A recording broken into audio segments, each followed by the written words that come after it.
رسوله الكريم اما بعد فاعوذ باللہ من الشیطان الرجیم بسم اللہ الرحمن الرحیم هل انبئکم علی من تنزل الشیاطین تنزل علی کل افاک اثیم یلقون السمع واکثرهم کاذبون والشعراء یتبعهم الغاوون الم تر انہم فی کل واد یہیمون وانہم یقولون ما لا یفعلون صدق اللہ مولانا العظیم۔ کیا خبر دوں میں تم کو کس شخص پر اترتے ہیں شیطان؟ اترتے ہیں وہ ہر بہتان لگانے والے گنہگار پر، جو لگاتا ہے کانوں کو اور زیادہ ان میں جھوٹ بولنے والے ہوتے ہیں، اور شعراء پیروی کرتے ہیں ان کے گمراہ لوگ۔ کیا نہیں دیکھا آپ نے کہ بے شک وہ شعراء ہر گھاٹی میں سرگردان ہوتے ہیں، اور بے شک وہ کہتے ہیں جو نہیں کرتے وہ۔ سورۃ شعراء کی آخر کی چند آیتیں آپ حضرات کے سامنے پڑھی گئی ہیں۔ آیت نمبر 121 سے لے کر کے 126 تک۔ ان میں اللہ تبارک و تعالی نے منکرین اور معترضین قرآن کے اسی سابقہ اعتراض کا جواب دیا ہے جو ان کا خیال تھا کہ الیاذ باللہ محمد صلی اللہ علیہ وسلم ایک شاعر ہیں، یا محمد صلی اللہ علیہ وسلم ایک کاہن ہیں جن کو شیطانی مخلوقات جنات اپنی طرف سے کلام بنا کر کے آ کے سنا دیتے ہیں، بتا دیتے ہیں، اور وہ قرآن کے نام سے ہمیں سنا دیتا ہے اور کہتا ہے کہ اللہ کا کلام ہے۔ تو اسی بات کا جواب پچھلی آیت میں آیا تھا، پچھلے درس میں، کہ قرآن مجید اور شیطان ان دونوں کا آپس میں کوئی جوڑ نہیں ہے، اس لیے کہ قرآن سراپائے ہدایت ہے اور شیاطین سراپائے گمراہی ہیں۔ قرآن سراپائے حق و صداقت ہے اور شیاطین محض جھوٹ کا پلندہ، تو ان کی آپس میں کوئی مناسبت نہیں ہے، اس لیے شیطان قرآن سے دور بھاگتا ہے، شیطان قرآن کے قریب نہیں آتا، یہ جائے کہ اس جیسا کلام وہ بنائے۔ ہاں البتہ وہ کون لوگ ہیں جو شیطانوں کے ساتھ مناسبت رکھتے ہیں؟ تو واقعتاً وہ کاہن ہیں، لیکن محمد صلی اللہ علیہ وسلم کاہن نہیں ہیں۔ واقعتاً وہ شاعر ہیں، شعراء ہیں، لیکن محمد صلی اللہ علیہ وسلم شاعر نہیں ہیں۔ قرآن مجید کے اندر متعدد جگہ پر حضور صلی اللہ علیہ وسلم سے ان دونوں باتوں کی صراحتاً نفی کی گئی ہے۔ اس لیے یہاں اللہ تبارک و تعالی نے فرمایا کہ تم لوگ جو قرآن مجید کی نسبت شیطانی کلام کی طرف کرتے ہو، حالانکہ شیطان اور قرآن میں کوئی جوڑ مناسبت نہیں ہے، تو کیا میں تم کو بتلاؤں کہ شیطانوں کے ساتھ مناسبت کن لوگوں کی ہے؟ شیطان کن لوگوں کے پاس آتے جاتے ہیں، کن پر القاء کرتے ہیں، کن کے دل دماغ پر ان کا غلبہ ہوتا ہے، اور وہ ان کے دل دماغ میں وساوس شیطانی ڈالتے ہیں، اور پھر وہ ان وساوس شیطانی کی بنیاد پر اللہ کی مخلوق کو گمراہ کرتے ہیں۔ تو فرمایا هل انبئکم علی من تنزل الشیاطین، کیا بتلاؤں میں تم کو، خبر دوں میں تم کو، اطلاع دوں میں تم کو کن لوگوں پر، کس شخص پر شیطانوں کا اترنا ہوتا ہے۔ شیاطین کا آنا جانا، شیاطین کا اترنا، شیاطین کا اپنے دل کی باتیں القاء کرنا اور گمراہی کی طرف ان کی رہنمائی کرنا، یہ شیطان کا معاملہ کن لوگوں کے ساتھ ہوتا ہے، میں تمہیں بتلاؤں۔ تو فرمایا وہ لوگ ہیں تنزل علی کل افاک اثیم، ہر اس شخص پر شیطان اترتا ہے، ہر وہ شخص شیطان کی بولی بولتا ہے جو زیادہ بہتان لگانے والا ہوتا ہے اور جو زیادہ بد کردار ہوتا ہے۔ افاک افق سے ہے، افق معنی کوئی چیز اپنی طرف سے گھڑ کر کے کسی کی طرف منسوب کر دینا، جس کو ہم بہتان کہتے ہیں۔ بات اپنی طرف سے بنائی، اس کا وجود دنیا میں ہوا ہی نہیں ہے اور نسبت کر دی کسی کی طرف، جیسے مشہور ہے سورت آپ نے سنا ہے پیچھے سورۃ نور میں افق عائشہ کا واقعہ، کہ ایک بات بنا لی منافقین نے اپنی طرف سے، الیاذ باللہ اس کی نسبت کر دی امی عائشہ رضی اللہ تعالی عنہا کی طرف، تو اس کو افق۔ تو ایسا بندہ جو بہتان تراز ہے دوسرے پر، ایسے بے سروپا جن کا کوئی بنیاد، کوئی بیس، کوئی اس کی وجود ہی نہیں ہے، اور ایسی ایسی باتیں بنائیں اور کسی کے ذمہ لگا دیں کہ فلاں نے یہ کہا ہے، فلاں نے یہ کیا ہے، فلاں ایسا ہے، تو یہ افاق بندہ، بہتان تراز بندہ جو باتیں بول رہا ہوتا ہے وہ سمجھتا تو یہ ہے کہ میں کہہ رہا ہوں، حقیقتاً اس کی زبان پر شیطان بول رہا ہوتا ہے، حقیقتاً وہ شیطانی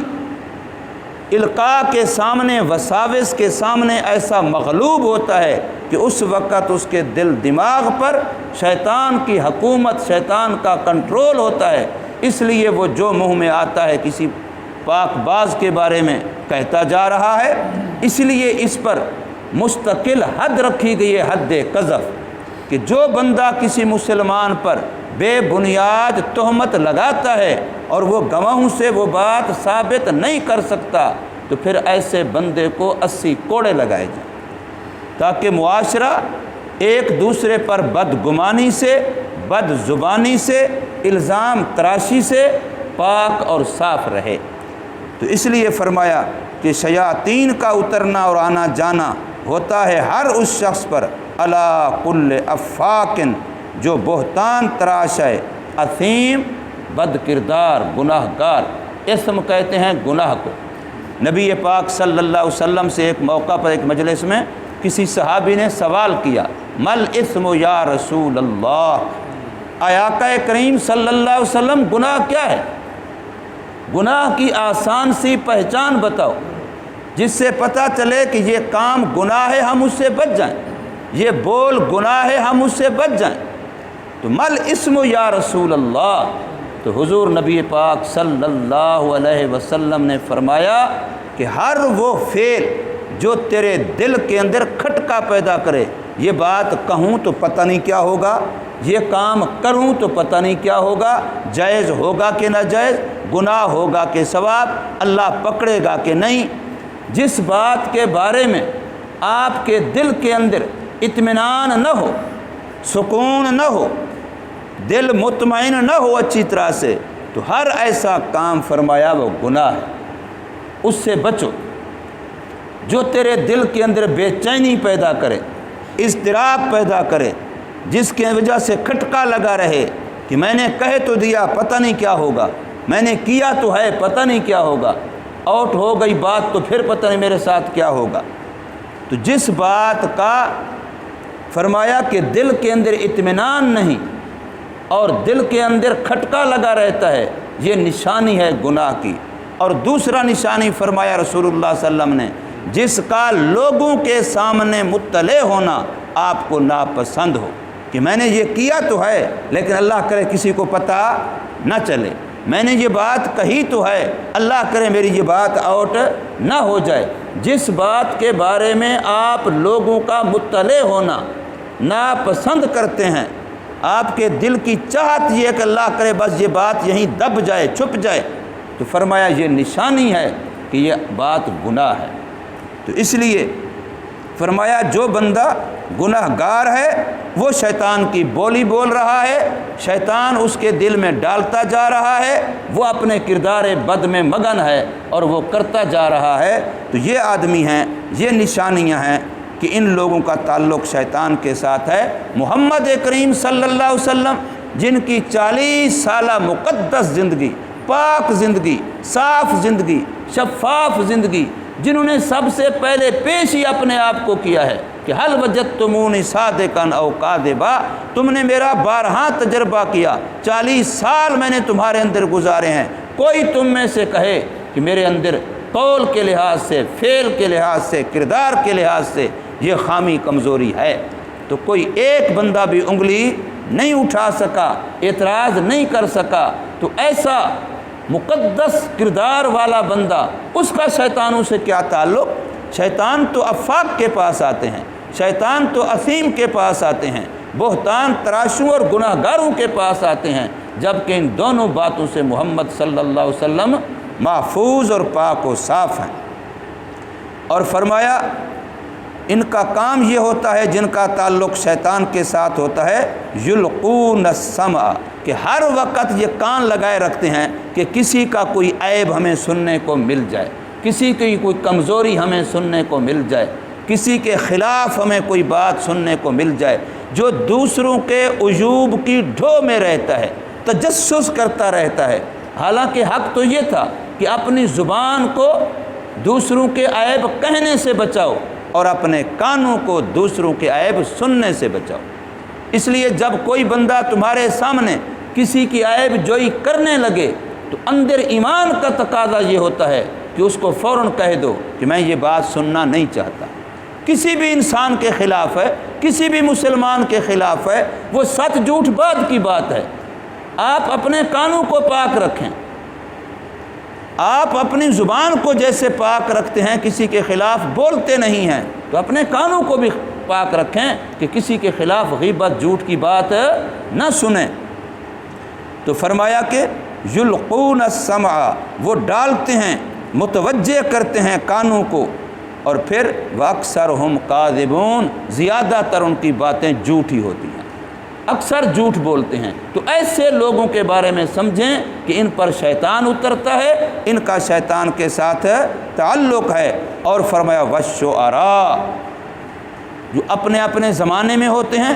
شعراء کی آگے الا الذین سے استثناء آ رہا ہے،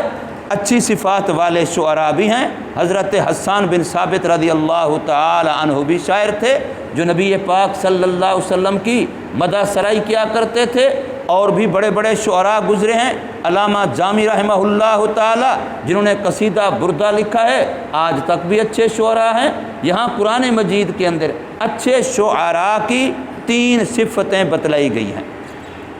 4 صفتیں بتلائی گئی، وہ اگلی آیات میں آ رہی ہیں۔ 4 صفات بتلائی گئی ہیں اچھے شعراء کی، صحیح شعراء کی۔ اور ابھی جو آپ نے پڑھا کہ جو بندہ شاعرہ اشعار کے اندر، اپنی کلام منظوم کے اندر، شاعروں کے اندر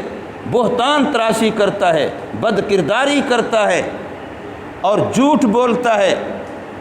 اور ڈھو میں رہتا ہے کہ لوگوں کی کمزوریوں کا پتہ چلے، پھر ان کو میں اشعار کی شکل میں ڈھال کر کے لوگوں کے سامنے بیان کروں، تو یہ بندہ ایسا، یہ شعراء وہ ہیں جن کے متبعین بھی گمراہ ہیں اور وہ خود بھی گمراہ ہیں۔ شعراء کے اندر محض تخیل ہے، حقیقت سے ان کا کوئی تعلق نہیں ہے، وہ محض وساوس و تخیلات، خیالی پلاؤ پکاتے ہیں، اور محمد صلی اللہ علیہ وسلم کی ہر ایک بات مبنی بر حقیقت ہے۔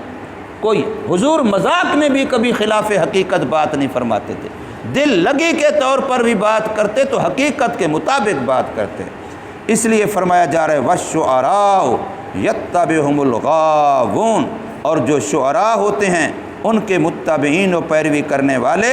گمراہ ہوتے ہیں۔ الم ترى، کیا نہیں دیکھتے آپ اے مخاطب کہ بے شک وہ شعراء فی کل وادی یہیمون، ہر وادی میں سرگردان، کبھی ادھر جا رہے ہیں، کسی کی تعریف میں زمین آسمان کے وہ قلابے ملا دیے جس کا حقیقت سے کوئی تعلق نہیں، اور کسی کی مذمت میں اچھے خاصے شریف آدمی کی پگڑی اچھالنے میں کبھی وہاں تک چلے گئے کہ جس کا حقیقت سے کوئی تعلق نہیں۔ فرضی کہانیاں، فرضی قصے جن کا دنیا جہان میں کوئی وجود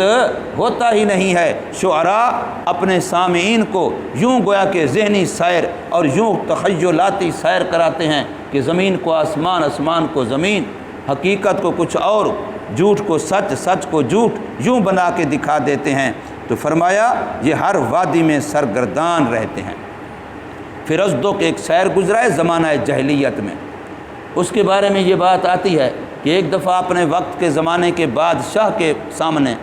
اس نے کوئی اشعار پڑھے تو ان شعروں میں اپنے کسی ایسے جرم کا اقرار کر لیا کہ میں نے یہ کام کیا جو جرم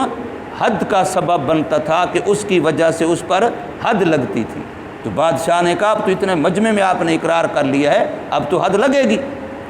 اتنا مجمع آپ کے سامنے ہے اور آپ نے اقرار کر لیا ہے۔ تو فوراً اس نے قرآن مجید کی یہ آیت پڑھی، کہنے لگا وَأَنَّهُمْ يَقُولُونَ مَا لَا يَفْعَلُونَ، کہ شعراء کے بارے میں تو خود قرآن کہہ رہا ہے کہ وہ ایسی باتیں کہتے ہیں جو کرتے نہیں ہیں، میں نے کہا تو ہے کیا تو نہیں ہے،